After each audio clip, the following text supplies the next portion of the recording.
Hi there, my name's Chip Shirley. I'm going to give you a couple of tips for dealing with an ailing back. I ruptured my lower right disc when I was 14, and 45 years later, thanks to these kinds of tips, I'm doing better than I was for about 20 years after that.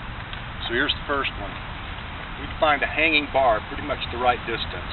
It's better if you reach up for it just on your tiptoes than it is to have to jump for it or hurt your back, or then if it's low where you have to hang, and then if you release, you might fall. Same thing if it's too high. If you release, you might fall. Here, I can stand on my tiptoes. It's perfect. I have one of these at home and one at work. But I just hang here. As you see, my feet are just off the ground, toes barely touching. I can hang and hang and hang, and it just makes my back feel better every second that I'm hanging. Now, it's true that this involves some grip strength and upper arm strength, and if your weight's too much, you may not be able to do it for very long. But if you can get it suited to you like this at the right height, even if you can only do it for a few seconds at a time, you can do that. Now, I know they have the horizontal lying down stretching machine devices and stuff, but this is just so much simpler and easier, and I think a lot more enjoyable.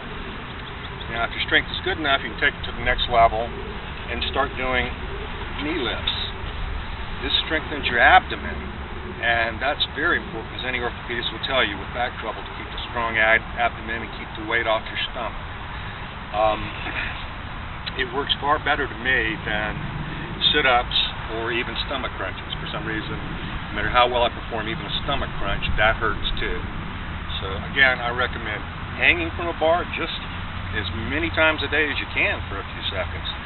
Let it stretch, and then if you can, get into some repetitions of lifting your knees.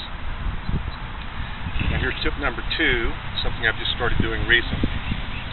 As anybody with back trouble might have noticed, you often find yourself in this position. Oh, it just hurts. And you realize you're putting your weight on your arms and on your knees there, and you're actually taking some stress off your back. It does feel good.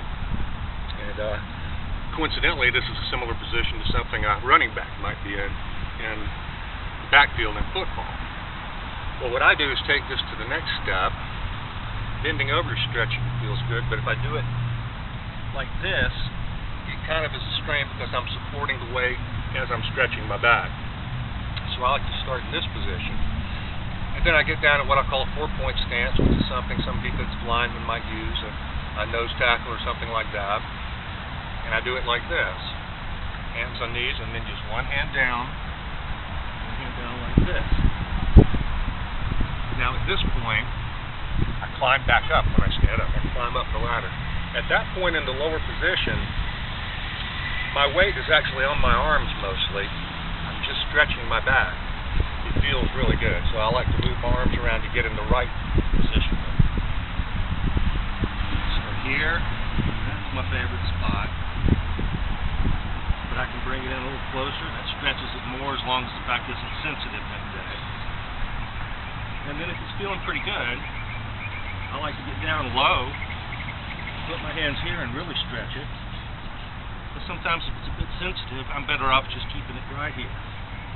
And if you can find the privacy, you can do this at work or anywhere, but it looks a little silly. Sometimes I go ahead and take it out and just for upper body strength, do some of these. But this is the spot. Feels great. And again, climb the ladder to stand back up. Use your arms to help you. Don't put the weight back on your back. So those are 2 tips for a bad back from Chip Shirley.